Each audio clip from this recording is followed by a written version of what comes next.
Hello and welcome to the Daily Signal. Today is the 4th of July. Happy 4th to those who celebrate. Let's get to today's article. Now, the Daily Signal, as you may know, is a channel where I pick one conservative article every weekday and deconstruct it. But today's guest star is not the Daily Signal or the Babylon Bee or even Dan Bongino. Today we're doing the New York Times. And I feel like the two genders are people who are like, but the New York Times is leftist. And yeah, obviously you would do the New York Times. They're the worst. So the New York Times is centrist. And centrism, well, you'll see. Anyway, content warning for pretty bad transphobia on this, just really wall to wall. If that's something that would upset you today, I would seriously suggest that you skip this because, hoo boy, it's a doozy. So today's guest star is Pamela Paul, New York Times' latest opinion columnist. She was just hired in March of 2022, and Gawker has already dubbed her the worst New York Times opinion columnist. And I've got to say, based on this article, I agree. So let's get into it. The far right and far left agree on one thing: women don't count. Perhaps it makes sense that women, those supposedly compliant and agreeable, self-sacrificing and everything nice creatures, were the ones to finally bring our polarized country together. Because the far right and the far left have found the one thing they can agree on: women don't count. The right's position here is better known, the movement having aggressively dedicated itself to stripping women of fundamental rights for decades. Thanks in part to two Supreme Court justices who have been credibly accused of abusive behavior towards women, Roe v. Wade, nearly 50 years a target, has been ruthlessly overturned. Pamela, you are correct. It has been a real bad couple weeks for women. The women amongst us who can give birth are now in serious danger if we ever get something like an ectopic pregnancy or an unwanted pregnancy or a dangerous pregnancy. We are essentially without rights to terminate that pregnancy, either to save our own lives or because we want to, because it is, you can't. Anyway, I have a whole video about it. You can check it out, about why I think abortion is a human right. We will move on to my real point, which is that whatever it is that the far left is doing, I assume would be roughly on par with removing the rights from half of the American people if you're going to spend an entire New York Times column, complaining about it. I think that's a pretty reasonable assumption. So let's see what, to Pamela, is as bad as banning abortion. Far more bewildering has been the fringe left jumping in with its own perhaps unintentionally but effectively misogynist agenda. There was a time when campus groups and activist organizations advocated strenuously on behalf of women. Women's rights were human rights and something to fight for. Though the Equal Rights Amendment was never ratified, legal scholars and advocacy groups spent years working to otherwise establish women as a protected class. But today, a number of academics, uber progressives, transgender activists, civil liberties organizations, and medical organizations are working towards an opposite end, to deny women their humanity, reducing them to a mix of body parts and gender stereotypes. Whatever could she be talking about? As reported by my colleague Michael Powell, even the word women has become verboten. Previously a commonly understood term for half the world's population, the word had a specific meaning tied to genetics, biology, history, politics, and culture. No longer. In its place are unwieldy terms like pregnant people, menstruators, and bodies with vaginas. So Pamela Paul here, in the paragraph directly preceding this one, complained about these trans activists reducing women to a collection of stereotypes and body parts. And then, here she's done basically the exact same thing. She is saying that the word women has a meaning tied to genetics and culture, and that is the same thing as reducing women to body parts and gender stereotypes. So instead of me pointing it out throughout this article, every single time Pamela Paul here reduces women to a collection of body parts and gender stereotypes, we're going to take a drink. So here's the first one.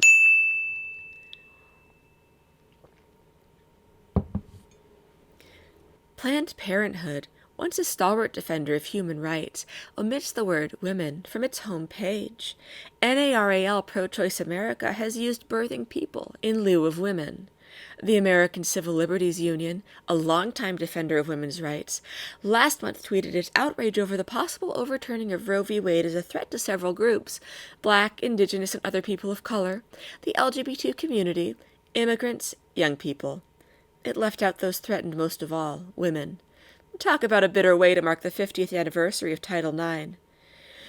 Okay, so I didn't see this tweet, and I refuse to look it up. But if Pamela Paul here is correct, and the ACLU didn't mention women in their tweet, I actually do think that's fucked up, because in the same way that it disproportionately affects people of color, this law, it does disproportionately affect women. Not all women can give birth, but some of them can. The noble intent behind omitting the word women is to make room for the relatively tiny number of transgender men and people identifying as non-binary who retain aspects of female biological function and can conceive, give birth, or breastfeed. But despite a spirit of inclusion, the result has been to shove women to the side. How so? What have the trans activists done that shoves women to the side in a way that makes a comparison to removing the right to an abortion apt? Let's find out. Women, of course, have been accommodating. They've welcomed transgender women into their organizations. They've learned that to propose any space just for biological women in situations where the presence of males could be threatening or unfair — rape crisis centers, domestic abuse shelters, competitive sports — is currently viewed by some as exclusionary. If there are other marginalized people to fight for, it's assumed women will be the ones to serve other people's agendas rather than promote their own. So I love how Pamela here does a thing that a lot of TERFs do, which is she'll pay a brief lip service to the idea that trans women exist and, should exist, and then immediately launch into something that completely invalidates the idea of trans women existing. By calling them males, she is essentially, tipping her hand that in no way does she believe that trans women or deserve any kind of dignity. Now, she uses 3 examples here: rape crisis centers, domestic abuse shelters, and competitive sports. Now, I don't know if Pamela Paul here is aware of it. Trans women do get raped, and they do experience domestic violence. According to the study from the National Center for Transgender Equality, which I'll link to in the description, 51% of trans men and 30% of trans women report having been sexually assaulted in their lifetime. That's not sexual harassment, that's coercive touching all the way up through rape. The numbers are actually even more dire for non-binary people. 58% of non-binary people assigned female at birth, 41% of non-binary people assigned male at birth report sexual assault. Let's compare that with women. 1 in 5 women experience sexual violence during their lifetime, so that's 20%. Now, that's bad. All of those numbers are bad. But the idea that trans women don't require rape crisis centers is actually absurd. As far as domestic violence goes, another study, which I will link to in the description, gathered all of the data sets they could find that pertain to domestic violence amongst the trans population, and found that intimate partner violence occurs to 37.5% of trans individuals. We can again compare that to women, where the statistic is 1 in 4, which is 25%. Now, I would like to stress again, both of those numbers are bad, and by comparing those numbers, in no way am I minimizing what women go through, despite what Pamela Paul would likely think. All I am doing is pointing out that trans people need these services at actually a higher rate than cis women do. So don't pretend that we're discriminating against you, and actually what you're doing is trying to ensure that trans people don't get the care they need. As far as the sports thing, I would encourage anyone concerned about that to read the rest of the report from the National Center for Transgender Equality, because being trans, to put it lightly, sucks ass in our culture. And until it stops sucking this much, it would really surprise me if somebody decided to put up with all of that bullshit in the name of a little bit of an advantage in sports. At the point where we treat trans people with dignity and respect and equality, and where the numbers aren't as bad as they are on literally every single metric, then we can start worrying about sports. Until then, I'm going to go ahead and put that on the back burner, because honestly, even if it's true that trans women have an advantage in sport, I don't care about that as much as I care about the literally everything else that is low on my priority list of things to solve. So, if you really care about trans women having an advantage in sport, I would advise you to fix every other goddamn thing, and then we can worry about it. But by the way, why are we talking about trans women? Because isn't this article about people who give birth? And are trans women, by definition, not able to do that? We've pivoted to trans women because this article is in no way about women being marginalized by the way people are talking about Roe v. Wade. It is about Pamela Paul's hatred for trans people. If it wasn't, she would be talking about trans men this whole time. Let's continue. If there are other marginalized people to fight for, it's assumed women will be the ones to serve other people's agendas rather than promote their own. But,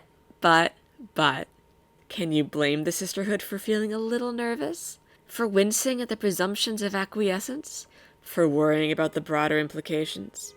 For wondering what kind of message we're sending to young girls about feeling good in their bodies, pride in their sex, and the prospects of womanhood? For essentially ceding to another backlash? Women didn't fight this long and this hard only to be told we couldn't call ourselves women anymore. This isn't just a semantic issue, it's also a question of moral harm, an affront to our very sense of ourselves. Hi, Pamela, I invite you to find one example of women not being allowed to call themselves women. You can call yourself a woman. I can call myself a woman. What you can't do is call every single person who can give birth a woman, because that's not true. Nor can you define womanhood as being able to give birth, because again, that's not true. That does not take away from your right to call yourself a woman, and it is infuriating that you're framing it that way. It's absurd. It's just very silly. It's a very silly argument on its face, and it amazes me that people fall for it, honestly. Like, I don't know. It's like if you were at a dinner with 8 of your good friends, and then a 9th friend showed up, and everyone scooted over to make room for them at the table. Have they starved you? Have they deprived you of your meal? Or are you just sharing the table space with someone else? Like, share the table, Pamela, because trans people need the table too, and they're not the enemy. The enemy is the people taking away a woman's right to choose, and the right of anyone who can give birth to choose. Both of those things are true. It wasn't so long ago, and in some places the belief persists, that women were considered a mere rib to Adam's whole. Seeing women as their own complete entities, not just a collection of derivative parts, was an important part of struggle for sexual equality. But here we go again, parsing women into organs. Last year, the British medical journal The Lancet patted itself on the back for a cover article on menstruation. Yet instead of mentioning the human beings who get to enjoy this monthly biological activity, the cover referred to bodies with vagina. It's almost as if the other bits and bobs, uteruses, ovaries, or even something relative gender neutral like brains, were inconsequential. That such things tend to be wrapped together in a human package with 2X sex chromosomes is apparently unmentionable. Yes, I'm glad you're opposing people reducing women to a collection of body parts. Also, can we talk about these things about enjoying periods? Like, maybe Pamela's being sarcastic here. In fact, probably. But, like, if your life is defined by your period, I'm sorry. That's silly. Every time the TERFs wax poetic about being a woman, periods always come up. Like, I guess it's a badge of honor that we have to suffer like this, but also I don't think that periods are the thing that are oppressing women. I think it would be all the other shit. The shit that, again, trans women are subjected to at higher rates often than cis women. So, what are we? Chopped liver? A woman might be tempted to joke. But in this organ-centric and largely humorless atmosphere, perhaps she would be wiser not to. Re-humorless atmosphere, please check out this video where we compare the conservatives' comedic stylings of the Babylon Bee with trans comedians telling jokes about trans people that are very, very funny. Also, again, we're going back. It's just weird that she really, like, the projection is off the charts here. TERFs, please sound off in the comments and explain to me how your gender essentialism isn't the thing reducing women to organs. Meanwhile, I'm just going to think you're all very silly. Those women who do publicly express mixed emotions or opposing views are often brutally denounced for asserting themselves. Google the word transgender combined with the names Martina Navratilova, J.K. Rowling, or Kathleen Stock to get a withering sense. They risk their jobs and their personal safety. They are maligned as somehow transphobic, what a mystery, or labeled TERFs, a pejorative that may be unfamiliar to those who don't step onto this particular Twitter battlefield. Ostensibly shorthand for trans exclusionary radical feminist, which originally referred to a subgroup of the British feminist movement, TERF has come to denote any woman, feminist or not, who persists in believing that while transgender women should be free to live their lives with dignity and respect, they are not identical to those who are born female and who has lived their entire lives as such, with all the biological trappings, societal and cultural expectations, economic realities, and safety issues that involves. Real quick, we're going to go back to that report from the Center for Transgender Equality. In this study, people who lost their job for being transgender, 55%. So, yeah, I'm real sorry that people who make really odious claims about trans people, or people who just decide to make their lives work, complaining about trans people in sports as though that isn't a dog whistle for every other goddamn thing. They get fired sometimes, yes. I just don't think that you get to complain about this when trans people who oppose you are actively attempting to make the other statistic, the one where 1 in 2 of them get fired, go down by advocating for acceptance on a basic level. This thing about how women that are labeled TERFs believe that trans women should be free to live their lives with dignity and respect, sure have a funny way of showing respect to trans people, as witnessed in this article and anything else you could Google. But in a world of chosen gender identities, women as a biological category don't exist. Some might even call this kind of thing erasure. When not defining women by body parts, misogynists on both ideological poles seem determined to reduce women to rigid gender stereotypes. The formula on the right we know well. Women are maternal and domestic. The feelers and the givers and the don't mind me's. The unanticipated newcomers to such retrograde typecasting are the supposed progressives on the fringe left. In accordance with the newly embraced gender theory, they now propose that girls, gay or straight, who do not self-identify as feminine are not fully girls. Gender identity workbooks created by trans advocacy groups for use in schools offer children helpful diagrams suggesting that certain styles of behavior are masculine and others feminine. Didn't we ditch those straightened categories in the 70s? Look, maybe somewhere out there's some kind of hyper-progressive, extremely woke cancel culture school that says that any little girl who doesn't show a sufficient interest in dolls is secretly a boy, but in no way is that happening in schools. That's simply not the case. Nobody is saying, hey, you're not acting sufficiently feminine, maybe you're a man. They're saying, hey, if you don't feel like a girl, we can talk about it. We're not going to ostracize you or kick you out or deny you services or send you to conversion camps. We're going to talk about it. Once again, increasing inclusion doesn't exclude you, it simply includes more people.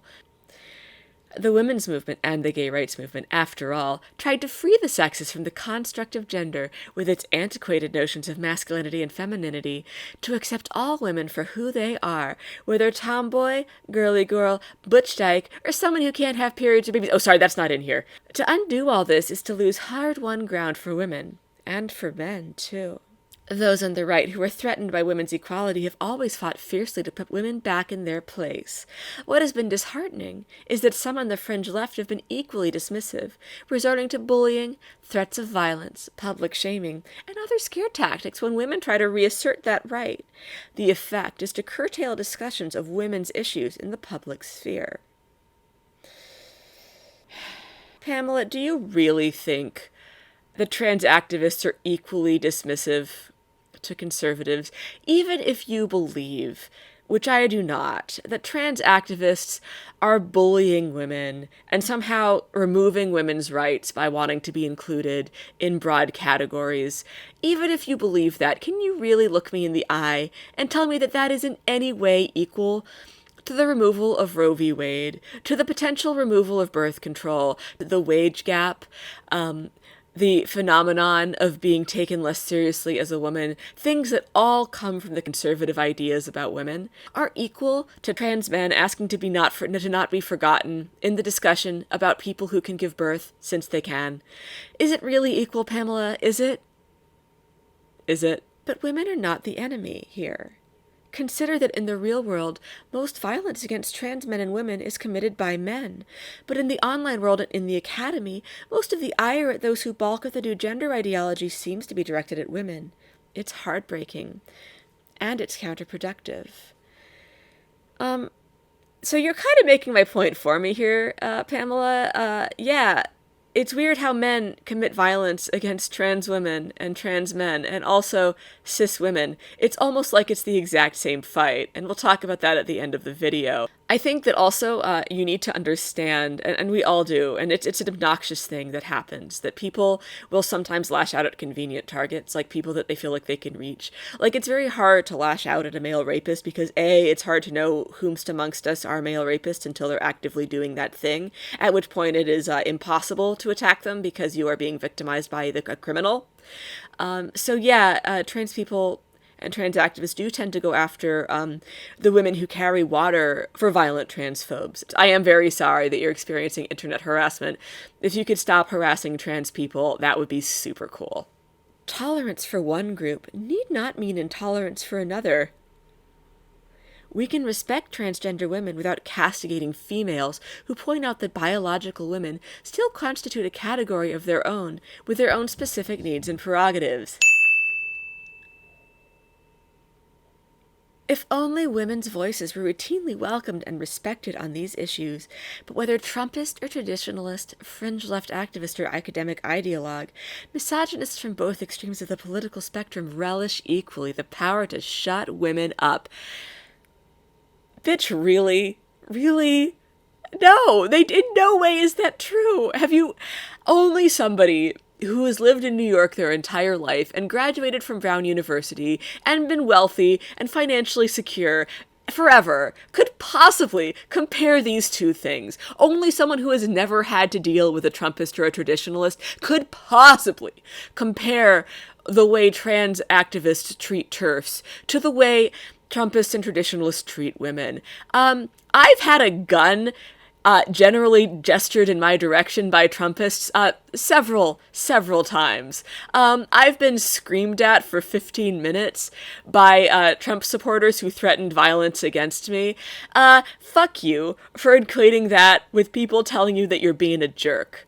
This right here, what I'm doing to you, is not the same thing as what Trumpists or traditionalists do. Also, this is a really minor point, but you were and are, I believe, the person in charge of the New York Times review of books, and in a lot of the things about you, you talk about how much you read. So why don't you understand that when you do comparisons, the way this should be written is Trumpist or fringe left, traditionalist or academic ideologue. Like, you don't put the or goes between the things that are being contrasted. And that's the end of the article. So that was horrible. And I would just, I'd just like to say, real quick, a lot of people talk about how the fight for trans rights and the fight for women's rights should be allied with each other. And I disagree. There is no allyship here. It is the exact same fight. There is no air between them, because both of them are rooted in misogyny. Both of them are rooted in patriarchy and rigid, enforced gender stereotypes. The problem that conservatives and anti-trans activists have with trans people is that they do not conform to gender norms. They're going after trans people because they know that idiots like Pamela Paul will carry water for them. But this isn't just a fight for trans people, because at its root, this isn't about what's between your legs at all. As a woman on the internet who talks about the far right, the insult that I receive the most, with no close seconds, is that I'm trans. People accuse me of being trans all the time. It's not an insult, but it is interesting, because the real problem that they have with outspoken women is that they're not acting sufficiently feminine. And I promise you, after they're done going after the trans people, they will turn on the butch lesbians. And after they're done with the butch lesbians, they'll turn on anybody who acts in a way that they don't perceive as sufficiently female. Outspoken bitches like myself. It is the same fight. This road leads to women in the kitchen and men being miserable husks who have trouble with intimacy. And I don't think that we should cede them any ground. The reason to fight for trans rights is that we're drawing a line in the sand here. We are saying, you can't take even a single step down this road. We will not allow you to take an inch, because we know that you're going to use that inch to justify taking a mile, and we're not okay with it. So, on that note, we're going to wrap up today. Happy 4th of July again to those who celebrate. If you liked this video, you know what you can do. You don't have to do that. Thank you, though, to my patrons who make these videos possible. I do have a Patreon. I have neglected it unbelievably over probably the last 2 years, but I am trying to be a better person.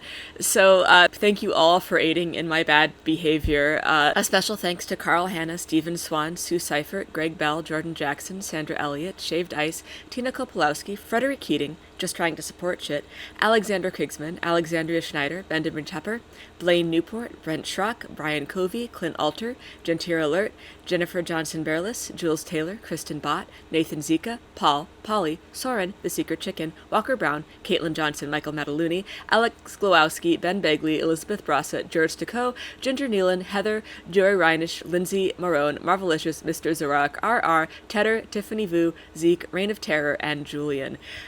Most of you have been here for a long time and have gotten absolutely nothing in return, and I really can't tell you how much I appreciate you in these dark times. A special thanks also to James Aitken and Craig Pennington, who just became patrons. Super appreciate you guys. I will actually be doing, my first pass on this video was 43 minutes of me absolutely screaming at Pamela, and if that's something that you think sounds fun, I'm going to be posting a abridged best parts version of that on the Patreon tonight.